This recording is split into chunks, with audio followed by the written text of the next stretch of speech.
Yeah. We ready? Yep. Greetings and welcome to this Sapan event titled Youth Initiative for Climate Justice and Sustainable Livelihood. I am Sarita Bartaula, a member based in Washington, D.C., one of your hosts for today's program. Kavita?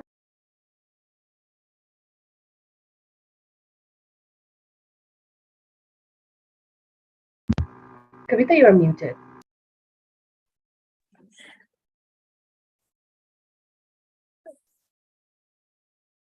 Hi, friends.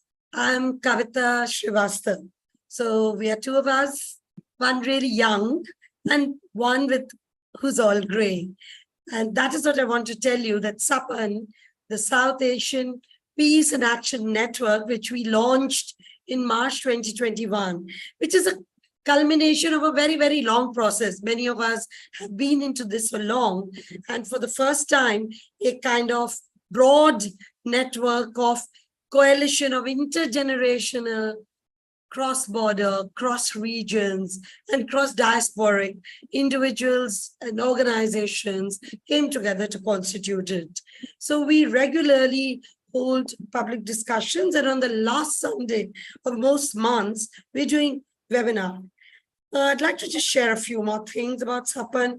We have a news network. I mean, this is something that we owe it to some of our Sapan members like Beena and Namrata and Ekta and many others, Shailaja. We have this news network which grew out of this initiative and provides syndicated features to more than 30 media outlets in our region, along with,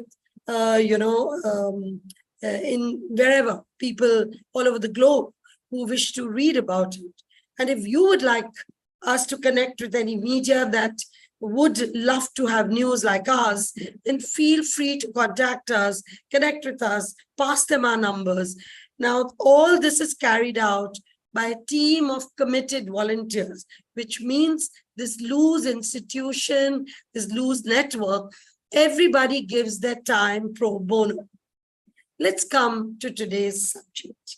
It's heartbreaking to see what is happening to our globe, to our earth. Climate change is one of the most pressing challenges of our time. It affects not only us today, but it is going to affect future generations. It's going to affect the very existence. And somebody who is consistently all over the world, fighting back, addressing it, demanding climate justice, are the youth. Youth are playing this pivotal and vital role, and therefore, this time we've brought together a large number of young people from our region and wish to understand the kind of initiatives they're taking and how are they trying to understand climate justice and work towards sustainable livelihoods. Before we start our discussion, we'd like to highlight some successes. The success of the Nepal community-based forest management program. Over the years, this program has empowered local communities, young people to protect and nurture forests. Huge hectares of land have been protected and not just protected in terms of, just a forest or grasses, but the biodiversity has been protected. The ecosystems have been protected, and that is what will build resilience and help us adapt to offsetting carbon, mitigate greenhouse gas emissions, help us with renewable and clean energy. Success, which was very much led by a large number of youth. They participated, which is the successful landing of Chandrayaan-3 as part of India's space program. And it's heartening to know that there were a lot of young people. We only hope that something like Chandrayaan and what it brings to us helps the whole region and is never used for defense. And more than tourism, which was announced, we hope it also builds in a lot of curiosity, scientific temper that our region needs, and the youth need it most because they're the ones who are leaders. We'd also like to acknowledge the challenges that young people are facing across our region. According to UNICEF, more than half the youth population across South Asia, neither do they have the skills nor will they enter the job market, I mean, not just now, but till 2030, the gap is going to be immense. And of course, while the youth will somewhere change this kind of dead wall, this kind of bleak future that data is giving us, because we know they're going to be at the forefront of providing innovative solutions to climate change, where lies the future, not of just our existence, but of nature and this globe. Over to you, sir. Thank you, Kavita. As Kavita mentioned, the role of youth is groundbreaking mission like Chandrayaan 3, the success of community forests in Nepal, and the skill challenge highlighted by UNICEF all demonstrate the incredible potential of young individuals to drive the positive change in South Asia region. Today, in this event, we will explore how youth of South Asia are taking bold steps towards a sustainable and climate resilient future. We are delighted to have an exceptional youth panel with us today to talk about their motivation and role on climate justice and sustainable livelihood in their home countries. Baris Chaudhary from Bangladesh, Vinod Deuba representing Nepal, Shamla Shaleen from Sri Lanka, Karthik and Mitranshu from India, Hafiz Javed and Anusha Fatima from Pakistan. Journalist Maysoon Khan will moderate today's panel, and Kabindu from Sri Lanka will give us the closing remarks. Before we proceed to our discussion, some brief house rules. Please mute your microphone when you are not speaking to minimize the background noise. Please introduce yourself in the chat. Use the chat for questions and comments, but keep it to the topics and be respectful. Be patient with the technical difficulties. We already faces a couple of the technical difficulties in the starting. Please have some patience. As always, we invite your feedback and suggestion. For the founding charter, I would like to hand over to Kavita again. Thank you.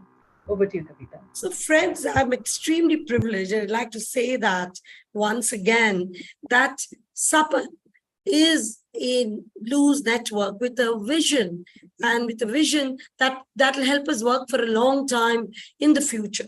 So I'm going to read out our founding charter, the basic 3 points of the founding charter, and to tell you that it has been endorsed by over 50 organizations, nearly 400 individuals in the region and the diaspora. So what are the key things that our charter talks about? It calls on the governments and the people of the South Asian nations to institute soft borders, to allow freedom of trade and travel to each other's countries, to ensure human rights and dignity for all citizens, including religious and ethnic minorities, is a non-negotiable.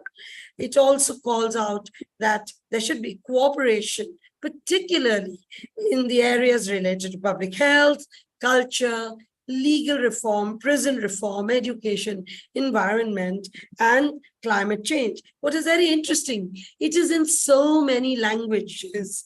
Our region is so rich regarding languages, so it is there. Please take a look at the website, which is www.southasiapeace.com, and do endorse the charter. All our friends who are listening to us on Facebook, Instagram, YouTube, please do endorse the charter. Thank you. I now hand over to Sarita for a very essential part of our introduction. Over to you. Thank you, Kavita. So we traditionally begin our event by honoring those whose legacy we take forward, as well as remember those who departed over past month. They devoted their lives for peace building in the region. I request a moment of silence to honor them when we begin.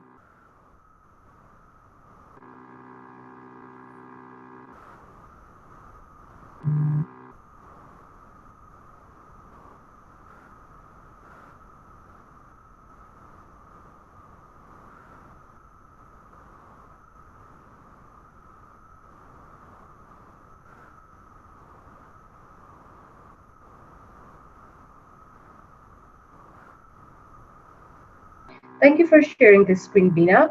I will pass over to Kavita again to introduce our moderator, Maysoon Khan. Thank you, Kavita. Over to you.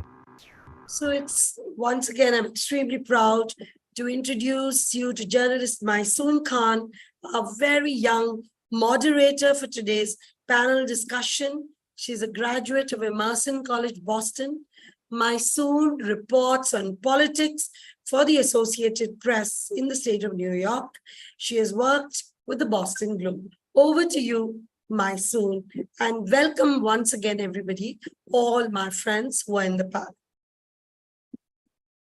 Thank you, Kavita. Hello, everyone. My name is Maysoon. I was born in Boston, but my family is from Pakistan.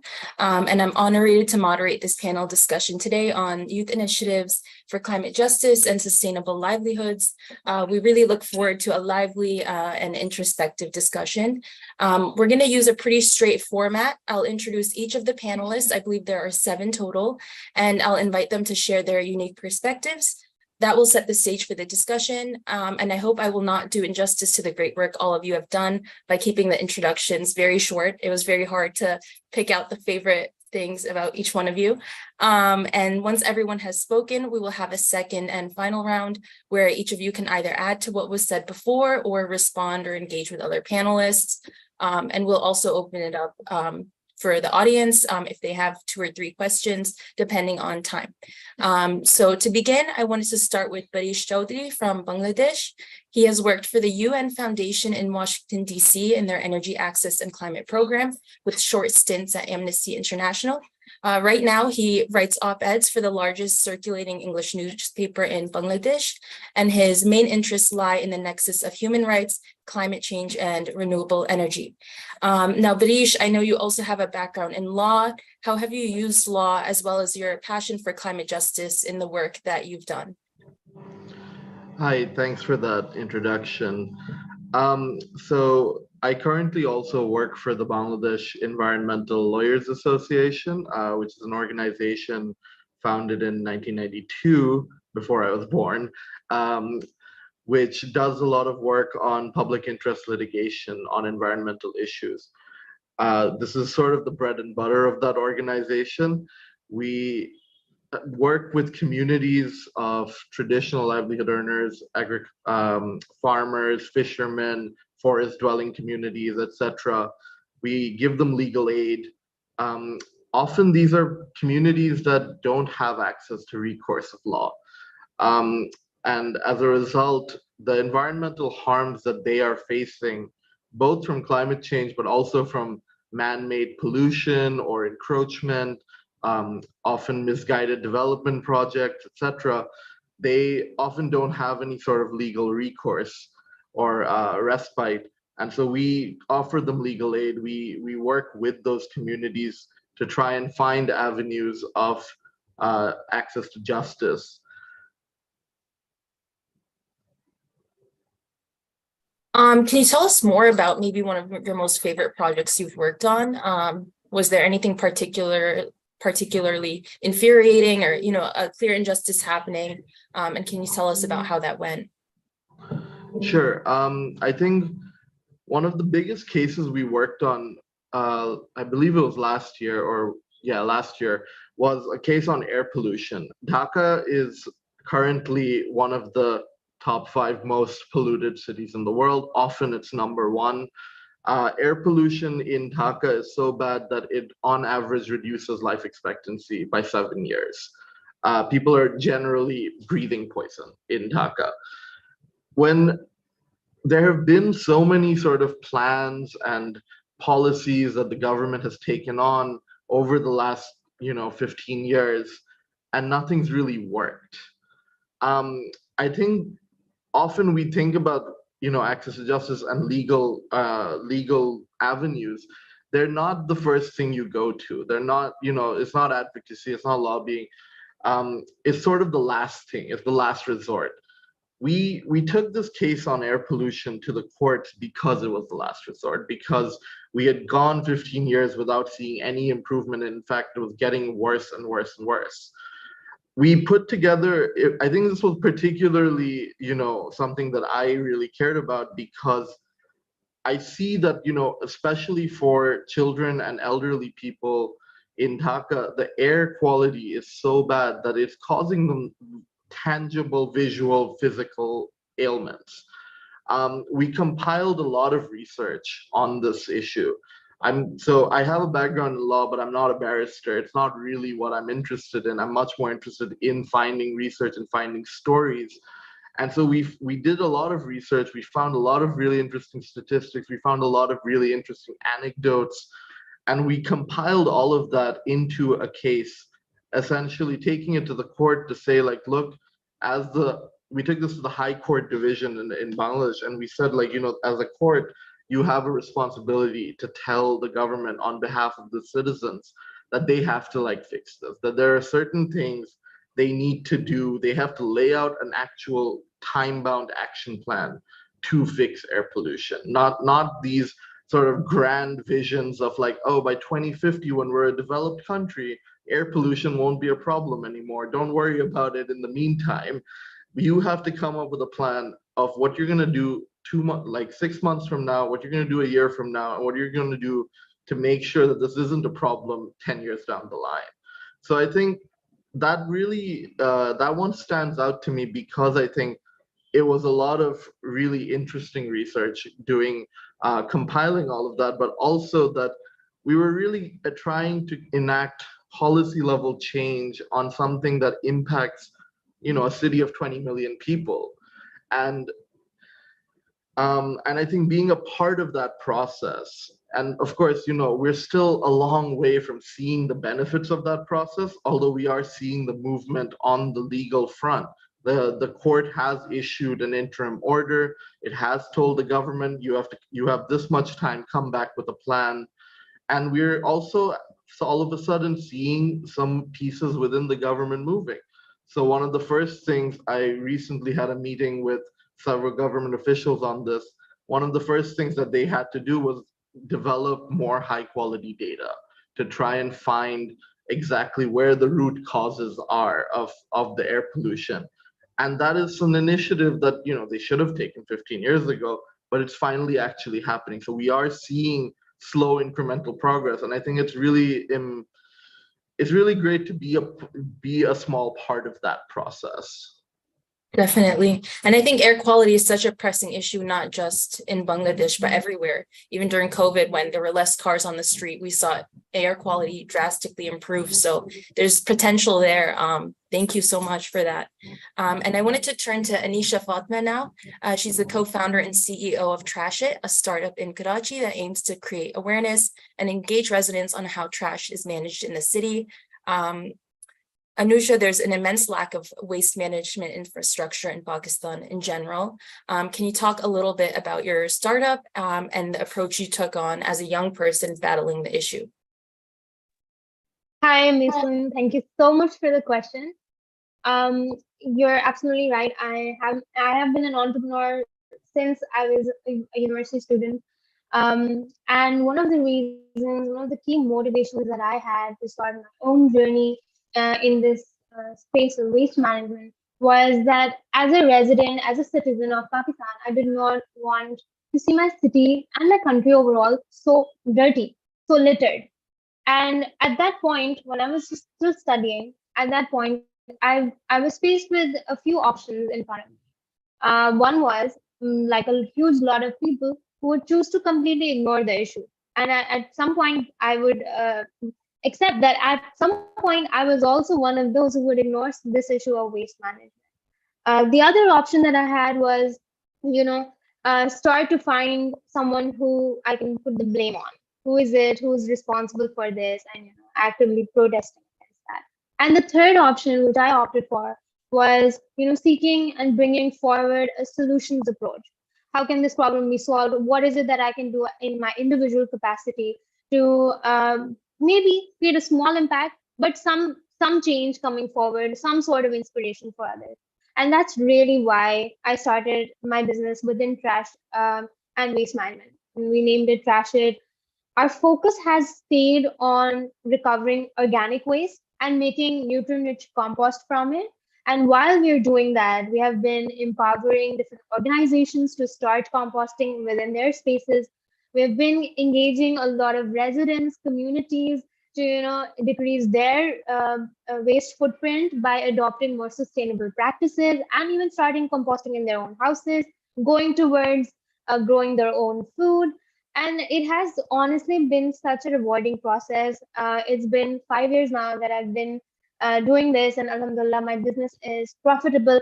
And that it gives me immense pleasure to say that as a young person, I made the right decision when I had the choice, and I've been able to make some impact. With just my organization, we have diverted over 500,000 kgs of organic waste from the landfill, and we continue to do that every single day.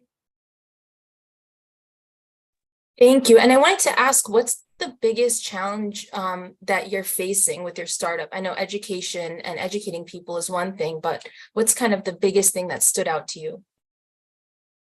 So definitely behavior change is something that's important because we're targeting something that's so second nature to all of us, which is, disposing our waste. We've been doing it.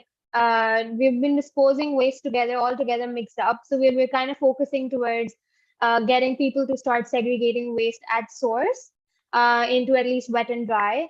And that stays the key to solving the waste challenge in the bigger picture. Segregation stays something very hard to do once everything mixed together and in the later on the supply chain. So we want to start that practice and build that practice in the very initial stages. And our approach towards waste management has always been very participatory. So we want people to be directly involved with, knowing what's happening with their waste and not just ignoring the issue. In fact, realizing how their small changes are and small decisions are actually impacting the overall footprint. But if I look at my entrepreneurial experience, there have been many challenges. As a young person, I've faced a lot of challenges. One being, raising funds and investment, and the industry of waste management itself is very infrastructure heavy. So at any point, I don't think I'd be here without the kind of support I received from the community, from different organizations, and even like an organization like Sapan, who reached out for giving me visibility here. So I'm absolutely grateful for the kind of support that the ecosystem has given me. Thank you so much. Since we're talking about local important ways to drive change, I want to introduce Hafiz Javad Suhail, also of Pakistan. He is a climate activist working with WWF Pakistan in freshwater program. He has participated in an international leadership exchange program on air quality and climate change in the US, and he was invited by the Department of State. He is passionate about policymaking and climate action. Javad, what was one of the most impactful projects you have worked on that have driven change, and any distinct conservation efforts you took part in for WWF? Thank you, Maysoon, for having me. So first of all, disclaimer, I'm not representing WWF here. I'm as a climate activist from Southasia, from Pakistan. So starting off with, I have been part of so many initiatives, but one of the important things which I really, take pride in is the meaningful youth participation into climate process and policy making. So even for Pakistan, like 68% of the total population is youth, but they are not represented. They are underrepresented when it comes to decision making and policy making. So this is one area, because we talk about climate justice, and one can have like different definition of climate justice. For example, when we talk about a broader sense, it is between global south and global north. But even the climate justice is also a problem in our countries, within our countries, where like one population group is not represented in decision making in like all the processes that the government or like the international agencies are taking in any country. So this is not just in Pakistan, but it goes beyond to South Asia as well, where like the young people have the future, and I would say they will be at the forefront of climate crisis, which is coming in like the next decade. It is going to be severe for us all. So we have to prepare for it, and also we need to recognize like the international organizations and even the international governments, they have, accepted young people as an equal stakeholder in this climate process. So why not this replicated in our countries, in Pakistan, in India, in Nepal, in all those countries? So this is very important. So this project, I have been working on the institutionalization of the youth and their role in climate process and policies in Pakistan. I have submitted, along with some other climate activists, a proposal to Prime Minister Youth Office, a proposal to Ministry of Climate Change. I have sensitized development agencies who are operating in Pakistan. I traveled from all across within my countries to create awareness among the young people, so they can be aware of the environmental issues in their local community, so they can take any initiative they are capable of. And also recently I also started a project with Ministry of Climate Change Pakistan, which is called COP in My City. So this is about making more and more people for their capacity building, and they can represent Pakistan officially at the COPs. So I have been to 2-3 COPs, COP 26, COP 27. I have represented youth voices. So this is one area which I really feel a gap in, and I really want to work on this area as well. So I have mobilized young people, and I also have fostered the dialogue, which is important when we talk about intergenerational dialogue and intergenerational equity. So this is also about climate justice. So this is one thing which I have been working on. So against the tokenistic approach, when we, pick 1 or 2 youth who have this privilege to be everywhere, why not we incorporate broader policies so we can have a better representation from the local communities, from the indigenous people? So this is what I do. And when it comes to my professional capacity, I work with WWF, and we are working on environmental conservation and replenishment initiatives. We have been working on Lahore's aquifer, groundwater aquifer, because it is being contaminated, and we have to take care of the water stewardship. This is about the next generation as well. And lastly, I would comment that I also work with United Nations Sustainable Development Solutions Network for their Global South program, which is basically about implementing UNESCO's agenda of education for sustainable development into schools and classroom settings. So yeah, this is something that we do. Thank you so much. Thank you. And really quickly, I just wanted to ask, why is it so important to have young youth and activists in these conversations now? Is there enough room and sway in Pakistan for young people to truly make change and what do you get from your experience? If you can provide insight.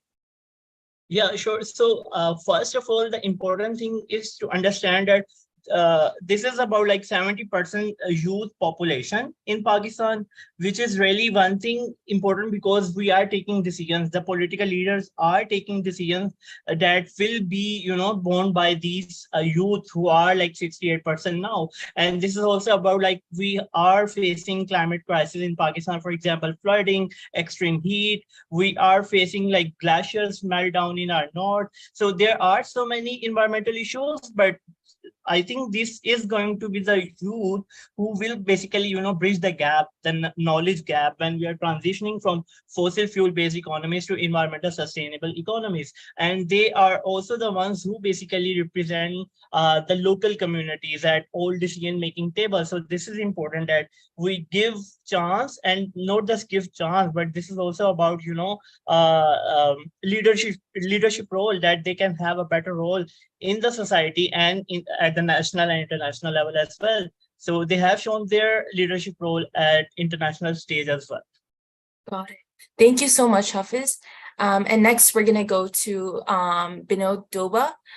He is a climate activist from Nepal. He graduated with a degree in economics and is the co-founder at Hari Nepal, a youth-led intersectional climate justice organization.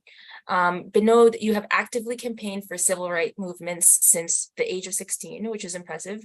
And I think your work points to the intersectionality of climate justice. Nepal contributes less to climate change, but is one of the most effective countries. We can say the same about India and Pakistan. And so can you talk about the most notable on-the-ground work you have done advocating for civil rights while at the same time advocating for the environment? Thank you, Maysoon. My name is Binod Deva. I'm from Nepal, especially from Nepal, Far Eastern Development Region of Far Eastern region of Nepal. So I'm co-founder of Ari Nepal. Ari Nepal is a vibrant grassroots organization with a distinctive focus on promoting intersectional climate environmentalism activism in Nepal. So it is led by women, indigenous, and LGBTQ plus youth. So the core ethos of Ari Nepal is voice of conscience, protect biodiversity. The mission of Ari Nepal is amplifying the voices of diverse youth in conversation around climate and environmental justice to ensure social equity, shared prosperity, and environmental integrity in Nepal. So, if I have to define my activism here in Nepal, so Nepal, like other countries, many countries in the world, Nepal is a democratic country. So we have come so far with many progressive policies. Like I think Kavita also mentioned about community forests in Nepal and many other. We have many progressive policies regarding climate and environment in Nepal. But however, the problem lies in the implementation part. So I take my activism as process of holding accountable. So our activism kind of for accountability. So one of the, as you asked, one of the initiative we took as an activist was in 2019, in around mid-September. So we learned that the government of Nepal intended to clear out the last remaining patch of Charkose Jhadi in the eastern Nepal, a home of last remaining sal forest. So uh, there were nearly 400 years old sal trees in that forest, and around 500 species of birds, 77 mammals, 13 reptiles, amphibians, especially 2.4 million trees, along with 1,500 families of Tangi Abastin people living inside that forest. So when it came to find out that many civil society organizations were hitting the street demanding the transparency regarding the international airport. So there were people who were first involved in this campaign, kind of people, privileged people talking about wildlife and trees, but we kind of approach this campaign with people's perspective.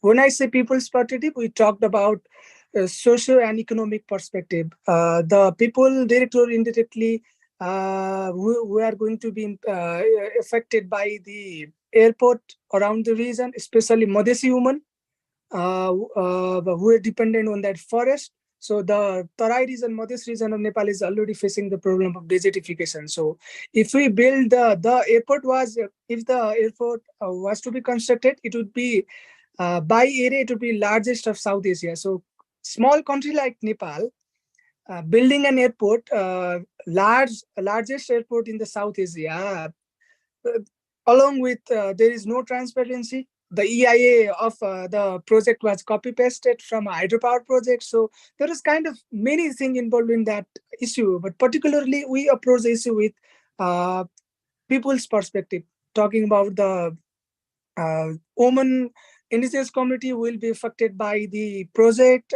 talking about social equity purpose. So we approach this project with people's perspective. So majority of the people who were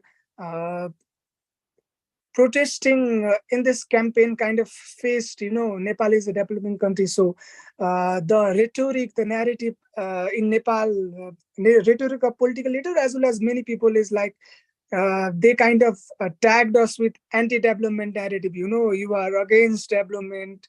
You kind of agent of foreign country. You kind of are sponsored activists. So this kind of allegations were these kind of allegations we faced during the campaign. So keeping in mind not just construction of airport, if we construct the airport in Nisgad, so it will also set the country back on its international commitments to increase the forest cover. Nepal has its commitment by 2045 it will be net zero carbon, and also 80% of the population of Nepal is directly in risk of climate change. So by 2030, Nepal government has committed that its target is that those 80% of the vulnerable people will be behind the risk. So it's kind of contradictory. So this is the one of the initiative we took, which highlight our intersectional approach to our activism, as well as we took this climate justice, climate movement as a political movement in Nepal, political agenda in Nepal. So thank you. Thank you. And I think that's so interesting because when it comes to climate, it's not just in a fight about the environment, it's politics, it's social differences, it's everything intersecting in one. And so thank you so much, Binod. Now we have Karthik Gunasekar from India. He studied at the National Institute of Technology and works on rural sustainable livelihoods and climate action with the Nonviolent Economy Network. Karthik, your work focuses on localized climate resilience. You mentioned you look at human and nature-based approach to economy. Tell me what that means and what type of impacts that can have on climate justice. Hello, good evening and good morning and good afternoon to everyone. So, who is that? Basically, the thought process is that in terms of climate change, the current economic model and model of development is one of the most critical aspects, which is probably the major reason for climate change to be in first place, but also for various other violence that's happening around the globe. Just to put things into numbers, as per the report by Oxfam recently, 21 Indian billionaires own more than 70 crore Indians, like literally more than half of the Indian population. The wealth of those people is owned by just 21 people. It's like unbelievable level of discrimination and unbelievable level of exploitation that's happening around. And even when that is cascading into various other aspects also, be it hunger, be it malnutrition, be it even during pandemic, various of these the wealth of millionaires in India grew by 121% when the whole country was reeling through a great disaster, and like millions of people walked back to their home. So that is the scenario that we are living in. So as a response, we as youth, we have a group of people working together on various things, put forward two frames that is probably very critical. Before I go into localized climate resilience, I thought we think from two frames that's very critical for us, especially in South Asia, I would say. The first frame is to rethink development. The whole definition of development, what development means, and the whole concept of economic growth is skewed in favor of certain people and for certain kinds of systems alone. For example, cutting a tree will increase the GDP of a country. Selling water will increase the GDP of a country, whereas if you give free and clean water to everyone in the country, the GDP doesn't decrease. So we are in that kind of a framework where we have to critically look at development per se, be it in all aspects. The second frame that is again critical in, I would say, in South Asia is to build forward. So yes, there has been a lot of issues with nature-based livelihoods and nature-based lifestyles in the past. But then the idea, especially the cultural and if we compare to a country like India, where social justice is a critical aspect, the counter narrative to anything about rethinking development goes back to the gender inequality, the inequality in terms of caste, the inequality in terms of class and access per se. So that's very critical for us to have the frame of building forward, where the various positive aspects of the past can be taken forward with it being aligned or merged with the social justice and various other aspects that we talk about in the present day. So that's probably two frames with which a lot of us are thinking, and we are trying to find answers. We are trying to question more and answer. In terms of how, I would like to talk about something called localized climate resilience. I define it as climate resilience, which is based on local knowledge, local livelihood, and local economy. So that's predominantly where I am working. So major part of my work is around working with organic farmers in Tamil Nadu, a state in India, where we are trying to convert or engage with farmers who are shifting to organic ways of cultivation. So that itself creates a lot of local livelihoods, and we are trying to link it with local markets as well, which kinds of creates a local economy. And invariably, knowledge is very critical in the local livelihood first. Just to add before we go to the next, so there's quite a bit of nature-based livelihoods that are going around, and that's very critical for us to support and shift our narratives towards that. For example, the shirt that I'm wearing is made of organic cotton from an indigenous variety, and whole world is filled with BT cotton, genetically modified cotton. It's hand spun, hand woven, and naturally dyed. The critic or the simplicity of it is so good that even the buttons are made of coconut shells, and so that much importance is being given, and it invariably will contribute to 10 to 15 people's livelihood. This one shirt would contribute to that. So that is what I mean by localized climate resilience first. Thank you. And that shows the power of shopping locally and just being a little more intentional with everything we do. Like Anusha mentioning the trash. If you just educate, the public, and we start integrating these, teaching people to throw your trash away, or, having trash bins around, the little changes, it makes the biggest change. So thank you. I'd like to introduce Mitranshu Gamit. He's also of India. He is an Adivasi rights, social and environmental activist. He is based in South Gujarat and has been part of local youth movements against polluting projects, including Vedanta's zinc smelter plant. I'd like to ask you briefly, can you explain to those who might not be familiar about who the Adivasi people are, and some of the big environmental struggles that they may face? And we also have Swati Sharan, who will be translating the responses, which will be in Hindi.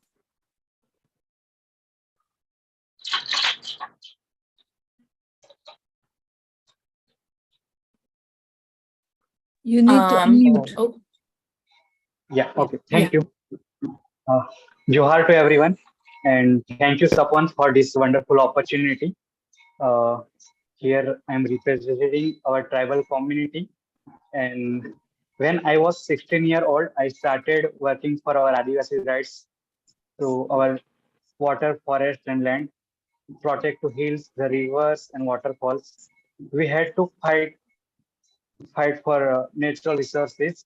And has also said that if we have to save this earth, the creation on earth, we have to save the indigenous people, the Adivasis, their culture, their lifestyle, and their traditional knowledge. So how can we live without harming nature? The Adivasis way of life is worth knocking. And indigenous peoples are 5% of the global population world, but protect 80% of all biodiversity, but not even 1% of environment finance with them. In a tribal area district in Gujarat, a zinc smelter project was coming up in our area. This was the Vedanta group, and government of Gujarat has done an MOU with them. Because of this project damaging for the area and the environment, in several states there had been not granted permission for public hearing. We were told that only few people could attend, but in thousands of Adivasis of the region turned up to save the forest, water, and land, and the environment and the earth.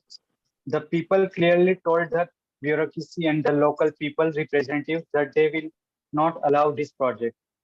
Come what may, the MOU had to be cancelled. Even today, the struggle is going on. Like a zinc smelter, many projects the state and the central government have brought of projects on restoring nature, like the statue of Sardar Patel or linking of rivers, Pal Tapi Narmada Link project, which is the way to kill the rivers. World our dams are being broken down. Here we are going on with mega anti-environment and anti-climate justice programs. Our group is hub in several thousand. We have active Adivasi youth and more than 2,000 Adivasi young women associate with us. But we have taken along the children and the older people. Our platform is for all. Thank you. Thank you so much. I think that also points to another section that we didn't get to, how crucial Indigenous people are to the environmental movement. Oftentimes, they're the very first people that are impacted by environmental injustice. Last but not least, we have Shamla Salim in Sri Lanka, who founded Global Youth Climate Connect. She is a small business entrepreneur and calls herself a young changemaker. Recently, she has worked on an informal educational series for school students as a pilot initiative in Sri Lanka. Shamla, we kind of touched upon this earlier, but can you tell us about the grassroots work you've done introducing climate justice in schools, and how transformative has that initiative been? Thank you, Maysoon. Talking about my grassroots works, it's mostly involved with the community awareness programs, which also includes like beach cleanups and underwater cleanups, and also to bring up community responsible waste management. We bring up with certain community awareness programs, and also consultations in different levels, which also includes youth consultations and also general grassroots community consultation, and also even with the higher level official consultations. So some of the work that I want to highlight is the current ongoing work with the National Youth Statement for COP28 and also the National Youth Action Plan. Meanwhile, with my favorite part of this climate education. So this is actually informal education series in the schools we have just started, and it's not just a one session where we go and put up a presentation and show them what is climate change. Beyond that, it's an interactive session where the kids, specifically between the age of 11 to 16, start thinking and also come up with action-oriented thoughts. So the success part that I wanted to highlight is that there weren't much of the teacher talking thing. It was almost mostly an interactive based session that we had. So they were able to map the effects map the effects with the rest of the dimension, that is not only the environmental, also the economic and social dimensions as well. So that is one success thing that we found out, that they were able to connect that it is something that's being affected, that they personally being affected due to certain activities that's been happening around with the human involvement. So they were able to figure out that there is certain our life, a way of living is also affecting towards this climate change, and there is one way or the other we are also contributing for the climate change. And the best part is like they realized and told that they are also being affected, and it's important that they also be part of this to act to combat climate change. And there were certain promises by the kids that came up after the sessions. Actually, these are ongoing sessions. We have covered around like 2 districts and almost around 200 students. And they had, each of them had a small promises of like that they will be reusing, they are not going to purchase polythene for their purchasing stuff. Instead, they're going to carry out their own basket from their home to purchase. So like little things what they can do from their end is one of the success story that I would say from this informal climate education, because the way how they think and act is also important, and they actually influence the elders in the community, and also they are able to like understand the reality behind this. It's not about only the scientific theories that we give in the subjects that we teach in the schools. It has to be beyond that. So the thought of like informal education series just touched upon a level beyond my thought, because we were thinking of that they will have to come up with certain action oriented, but beyond that they were able to map up all the other dimensions that they can connect to. And it was one of the wonderful thing that I would say is the success initiative of having climate education saves in the school. Nice. And why is it so important to have education start from the very beginning for these young kids in your country? Yes, we talk about awareness a lot, and we fail to give that particular awareness from where it has to be given, because education is very important thing that actually helps somebody to understand and address the impacts. And also it empowers them with the knowledge and the skills that's required. We talk about the green skills a lot now, but we fail to provide the required basement for them. I think this climate education will really be that basement to start things from the right time. Because I think most of them see education as something like that they graduate, find a job, so and so. But beyond that, it also helps a human to be to build up their own way of life. It structures them. So I think climate education is one thing that has to be addressed in each of the communities. I think it's not only Sri Lanka, even South Asia is facing issue on getting transformative education to the kids. So I think these kind of things like can add the way work that we currently experimenting can help out the rest of the regions also to come up with a very innovative way of delivering the content and also making it a very action-oriented one. Thank you. Yes, action-oriented is always the goal. You know, there's the one thing is to do something, to give out resources, and the other is to actually make it happen.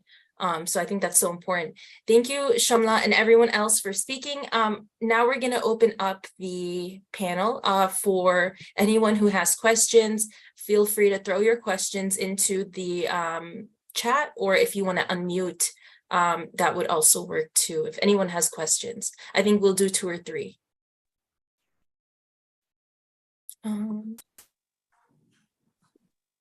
Maysoon, I have a question. Okay. I am Mutara Deva. I'm calling from Srinagar, Jammu and Kashmir, India. I have an experience of around 34 years in the climate change and then in pollution control and environmental management of the country as a whole, and my place, Jammu and Kashmir in particular. You see, the problem with the climate action is that we don't have credible data available. Throughout, I tell all my young colleagues that we don't have credible data. The real-time data is not available. It's all fudged throughout the world. Now, what happens then? The policies get defunct because of raw data, because of unreliable data. That is really a huge issue in the climate action, climate justice, socioeconomic things and other things. You see, climate, we are facing, in Kashmir, we are facing a lot of air pollution. It is a cold place. We use hammams during the winters. We call them hammams. And then we burn it. We burn the fossil fuel, generally the wood plants and other things, and it gives a lot of emission. And then we burn a lot of hard coke, and then it gives emissions. And there is recently a report that around 10,000 lung infections and respiratory infections are taking place every year, in addition to already existing people in Srinagar, in the main capital city. Now, awareness is an issue. Awareness, I am very happy to have joined Sapan today for the first time. It came into my inbox, and I really thought that it is evening and I can really talk about it, and I can at least join people of my interest.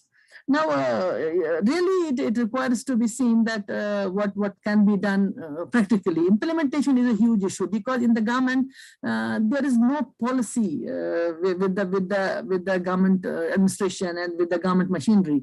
They are not able to take it up because it is not something solid. It is not happening on day-to-day basis.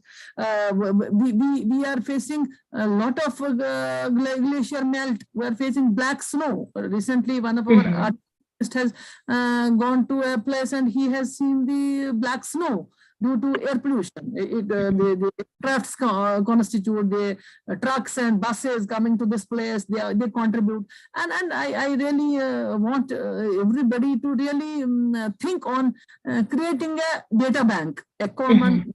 Because in Southeast Asia, we face a problem, be it Pakistan, be it India, be it Bangladesh, be it Sri Lanka, Nepal, and this Southeast region really wants a credible data bank. That is specifically this time my resolution.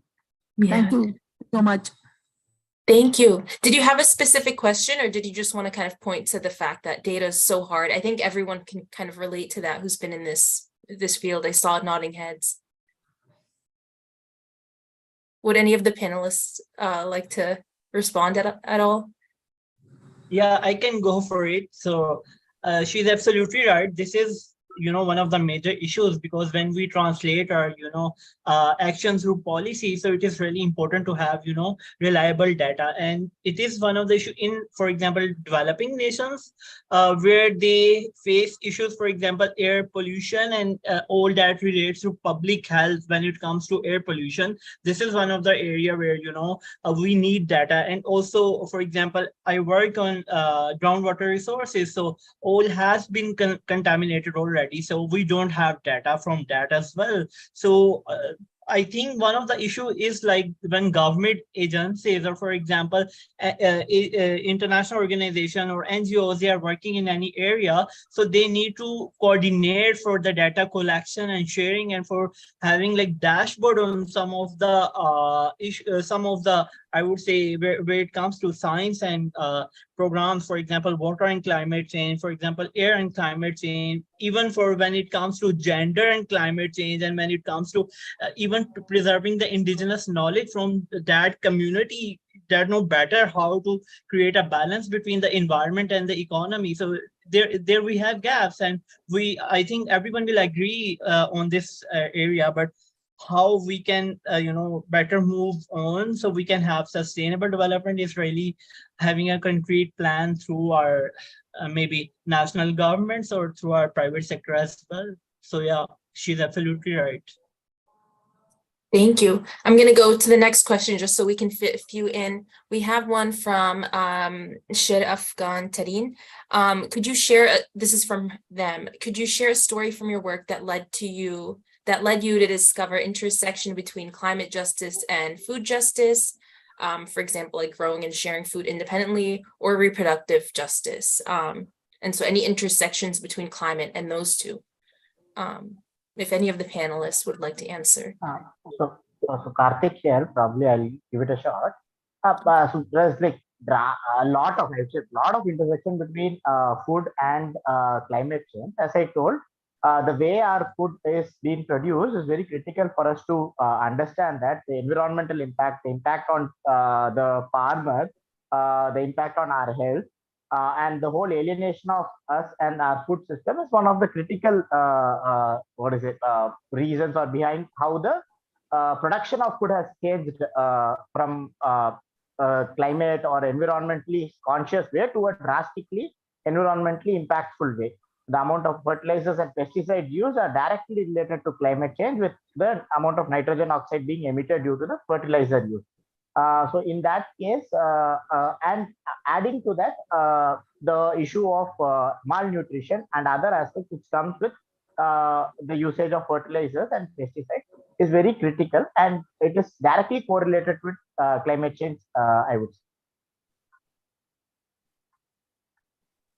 Yeah, I would also like to add something. So 2 months back, me along with my 9 friends went to Karnali province of Nepal. So Karnali is kind of behind economically, socially. So we traveled around 4 districts walking. Our main motto was we were there to promote kind of traditional seed in Nepal. So we, when we go there, we have conversation with farmers from the region. We talked with them. So the climate change has really impacted our seed, our soil. So before 10 years compared to now, the soil has degraded. So if we talk about seed, food, and climate change, so the soil has degraded, and the soil as well as the seed has degraded. So the trade is Vandana Shiva in India has doing this to seed freedom movement. So we went there for this campaign, seed freedom movement. We talked with the farmers. So Nepal, as I mentioned, that among the 10th vulnerable country in the world, the major impact was on agriculture. So we also strongly demanded to declare climate emergency declaration in Nepal. So one of the major parameter we provide to the government to declare climate emergency in Nepal was agriculture. So in agriculture too, mainly we talked about the seed and the soil. So agriculture, seed, food has been the major area where climate change has impacted. So Yeah. And again, that's something I think we're seeing in a lot of places, not just our parts of the world, but that's another growing pressing issue that we're all seeing, obviously more exasperated in some areas than others. And I think that in the interest of time. Sorry, I have a question for Fatima, Anusha Fatima, is it there? I wanted to know what you do with you are talking on organic waste, you are collecting organic waste. What is happening to the plastic waste? Okay, so thank you so much for this question about plastic waste. While we do look at organic waste, we provide a comprehensive waste management system where we also collect recyclable waste. Within South Asia, I think one of the core groups who are involved in waste management and don't get a lot of credit for it are the informal waste recyclers, waste pickers. And they, at least in Pakistan, what we see is that they're so active with the recovery of recyclable waste. So any form of plastic waste that is recyclable and has a value associated to it is collected through this informal network of waste pickers and is already getting recycled through the recyclers that are present here. And so I think when we talk about climate justice, this is one group that needs a lot of focus on, because waste pickers, especially the informal waste pickers, are working in very vulnerable conditions and also are getting exploited throughout the system. That's what I'd like to say about it. Thank you. Maysoon, you know what's happening in my state, Srinagar, what's happening, a social issue has been created. We are one of the biggest dumping sites that is known as SN in Srinagar city. And such is the foul soil coming out of that dump is that the women, the girls are not getting married in that area. They are not able to stay there. Such is the position. We have methane gas coming up now. And what happens to the biomedical waste? That's another issue. Biomedical waste, we have construction and demolition waste. Lot of that is coming out of the entire places throughout the globe, particularly in our region, Southeast Asia. We are not taking care of that. And then twigs and burnings from trees, we prune trees during the month of in autumn, and then where the twigs go, where the waste goes, what happens to that? It is a lot of issues. And in our neighboring state, Punjab, they burn a lot of biomass, and then it engulfs the entire Delhi and other places, and then you can feel a huge smog during the winter months. Yeah. Issues are serious. Issues are very, very serious, Maysoon. Thank you. I think that just shows how deep these issues go, and I wish we had more time to talk about it. I think we could talk about it for days. I'm going to do one last question from someone on YouTube. I think her name is Shamla. She said she wants to ask. The question is for Shamla. The question is for for Shamla from Shamla. YouTube. Yeah. Okay, got it. She wanted to ask you how she can connect with you to talk about how you're furthering climate education. And maybe after, sorry. From Nepal, I think, question about why developed countries are funding NGO and INGOs to work on climate change, but not on the international policies. Kind of, I think, we ask from that perspective. So I want to add on that. So we strongly need climate diplomacy, international climate diplomacy, and foreign policy and international climate policy. So talking about Nepal, I already mentioned that Nepal is among 10th most vulnerable country. We contribute less to the climate change, but we are most affected. So, for example, Nepal provides, the mountain of Nepal provides around 2.27% of estimated total world supply of water. 500 million people down the stream depend on Nepal water. But yet, Nepal has not yet been able to help countries who are dependent on this, who are dependent on our resources. So for that, we need strong climate diplomacy, strong foreign policy. So, for example, suppose if a government representative meet a government representative from India, a government representative of Nepal, suppose meet a government representative to India, within their points of discussion, the climate change kind of does not, we couldn't find climate change anywhere. So in that, when they talk about foreign policy, when they talk about transboundary issues, the climate change does not fall under those discussions. So we need strong climate diplomacy to held accountable to the polluters country or developed country. So I want to put focus on climate diplomacy. One more question on data from Faiz Nawab. What could be done if information data is manipulated to portray a country as doing good in their climate actions when in reality they're not? And yeah, skewed data. What do we do about skewed data? If anyone would like to answer.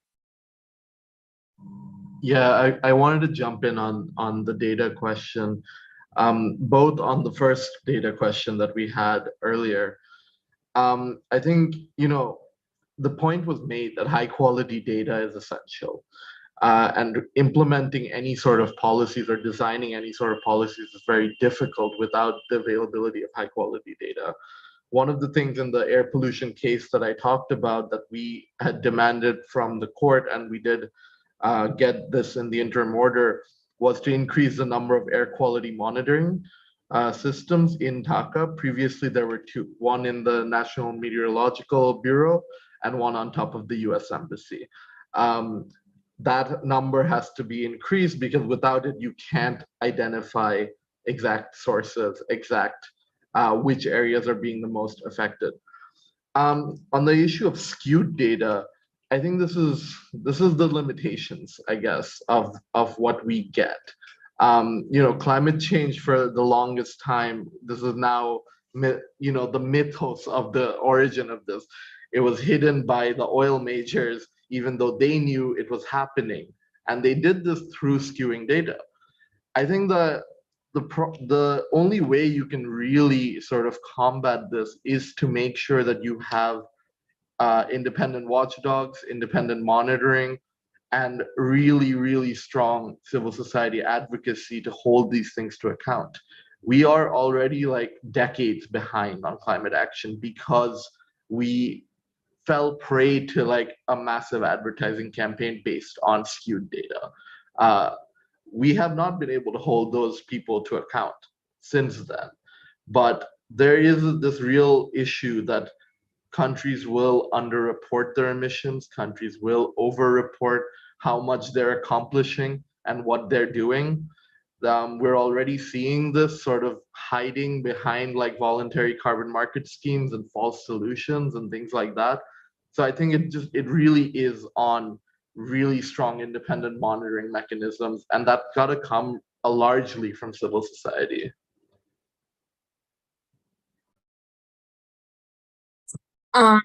Jawad said in the section, he said, our countries are still lacking reporting mechanism and political vision behind the importance of data in today's economies and decision-making. I think data gathering is also such an expensive process. It requires, a centralized system. It requires hiring researchers and people whose jobs it is to do it. And I think that's definitely a hard feat, not just in South Asia, but even in New York, we're always struggling to get more data to make things better. So hopefully, the young leaders will be able to drive change in the coming years and fix the data issue, which is big. I wanted to end on a final note. This might be I think this is an action related question, which is good. This is from Tuba Abbas from Pakistan. They're a researcher in the Eco Revival Society of Pakistan. So we have talked about all the issues, but they're asking what are the solutions that we can start from a smaller level? Yeah, we've spoken about problems. What's the point from which we take small starts that will become larger? If anyone would like to answer.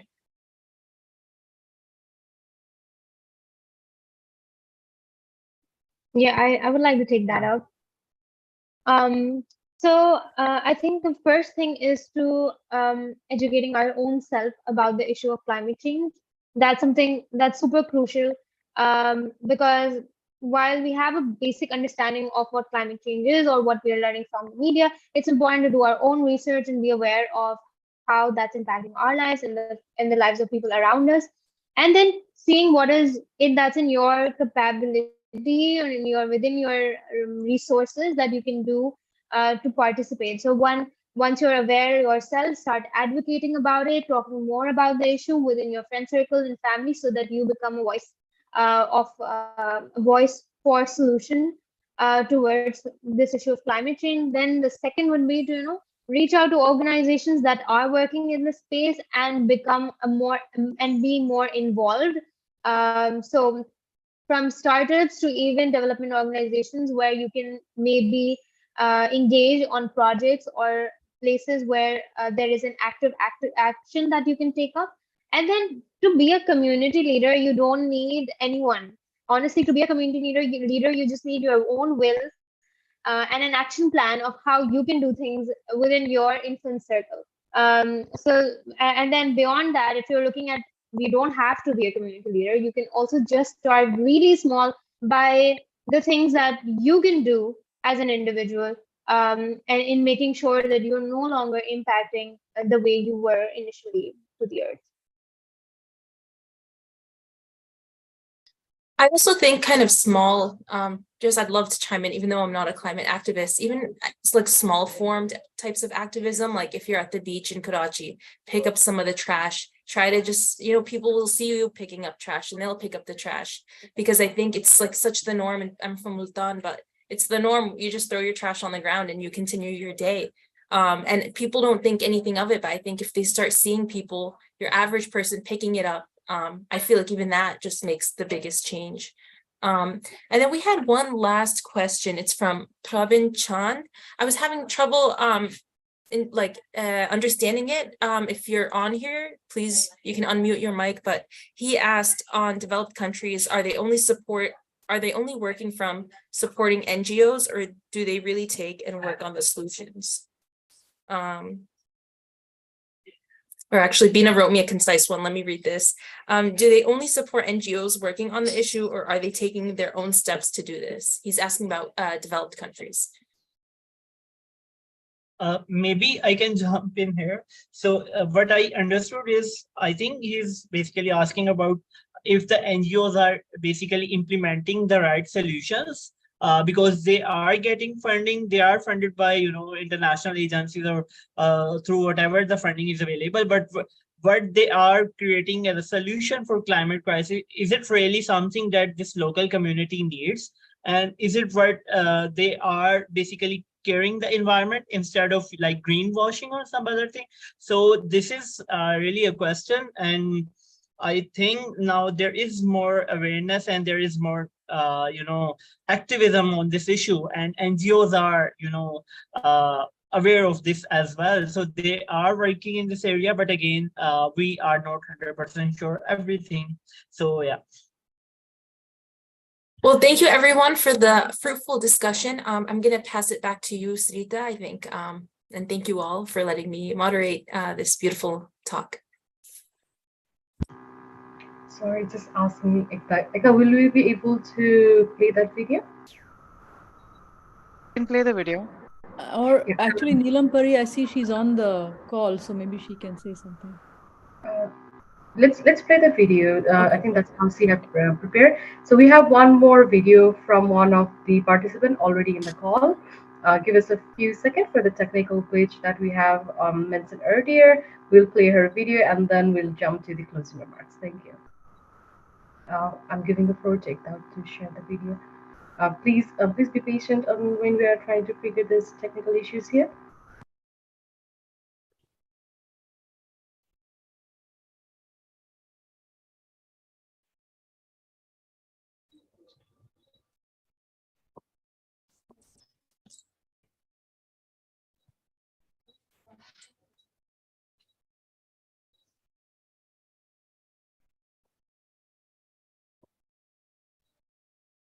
Sorry, it's not moving. I'll try it again. Thank you.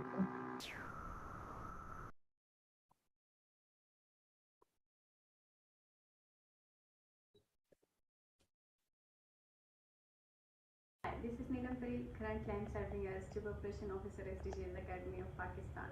I am working in the field of environment for last more than 10 years plus. Currently, I am leading a project in Gilgit-Baltistan. I think you need to optimize the sound, Ekta. It is. Actually, the sound is very low. Yeah. Renido, it's not audible at all. Maybe Neelam is here. She's here, so maybe she can turn on her video and say this very briefly, if she would do that. Neelam, if you can turn your video on.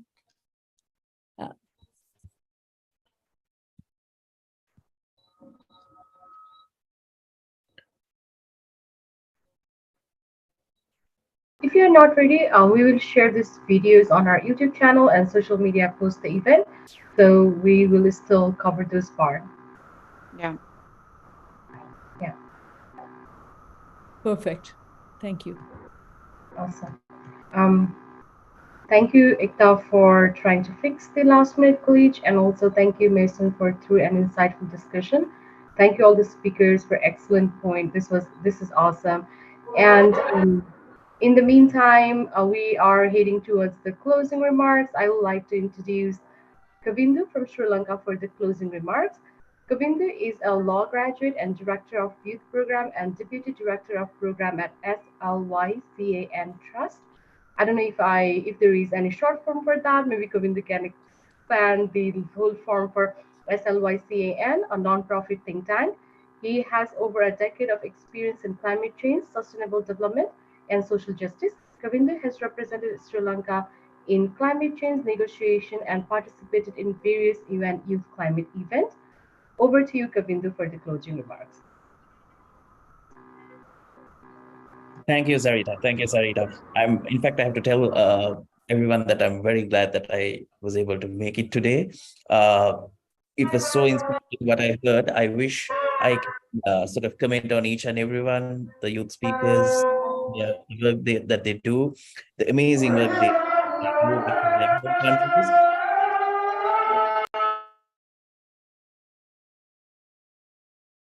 Somebody's mic was unmuted. All right. Amazing work that they do back in their countries. And also, first I have to mention also a special remark for Kavita also. Thank you for sharing the amazing work that everyone is doing at Sapan, and also the fact that the network is running and the people are working in pro bono makes it more inspiring. So there were a lot of the youth speakers working at different levels, which is very inspiring, starting from the first speaker to the last speaker. They are working on their own. They share their amazing experience and then amazing work that they're doing, which is very inspiring as a young person myself, who has started also the climate action, climate change work back in 2012. That's over 1 decade ago. I started my sort of the COP journey involving the climate policy process back in 2012. And then since then, I've been working with a lot of young people, like what you, all the speakers here today. And I would highlight a few things that you mentioned here. One, evidence based case studies, which I think the first from the Bangladesh case studies, and taking into the policy level, which is the case that everyone should look at. And also about this working on climate friendly, ethical and sustainable entrepreneurship. When it comes to climate change and climate action, it has many folds to it. When it comes in the thematic areas, you have a room to work and be a part of the action, climate justice work, climate action. You have a lot of rooms in different folds. It is and also a couple of youth participation, speakers today mentioned about the meaningful participation of youth in the policy making process, and taking steps to involve all the key stakeholders is also very much inspiring, and also localizing this climate resilience, which is quite important at each level. Even a small step matters. I can sort of get you sort of an example from my journey from back in 2012 as youth speakers. The fact that the meaningful participation to take our ideas, our decision. We are facing all these experiences not because of something that we did, but repercussions and everything that we have to face in the coming years and coming decades. So it is very important that youth to be part of the policy making process, meaningful participation, not just as one of the speakers mentioned, not tokenistic way. Meaningful participation is process. What is the key? Just a small remark that I wanted to make. What is the key to be part of the meaningful participant in the policy making process? One thing that you need to understand is you have to be very consistent on what you are doing and very persistent on what you are doing. The more you work very consistently and persistently, even the policymakers take you seriously and be taking you part of the policy making process. That's the way forward. When I start back in 2012, this is the same issue that I faced about 10 years ago, but your persistency makes it look like you are an actual serious youth to be considered in the policymaking process. Thank you for all the amazing work. Keep doing your hard work, and whatever you do to contribute to be part of the solution is amazing. With the essence of time, I'm not taking much long time, but I would very happy to, if I have the time, I would very happy to sort of comment on each and everyone what you are doing, which is so amazing what you do, and keep doing the good work. If there's any contribution or any help that you need, we are happy to contribute. And then thank you very much, Sapan, for inviting me as well. And over to you, Kavita. So thank you so much, Kavindu, for the closing remarks. This is something Sapan would like to facilitate quite seriously and take forward for our region because it has widespread impact. There is a request for all panelists and volunteers. Can all of us turn on our video cameras so that we can take a group photo? Before we close, a request to also contribute by using the link in the chat and make a tax deductible donations. Also, there's one small request Sapan always does, which is please send your feedback. And there is a feedback form also in the chat. It's really very important because meeting to meeting, what are the things that was our weakness, what was our strengths, we need to understand. So can we all take the photo and then I give my vote of thanks? What do you say, Ekta? We'll take our photo and then I give the vote of thanks. So who's taking the photo? Whose camera? Let us have us all. Just smile, it'll be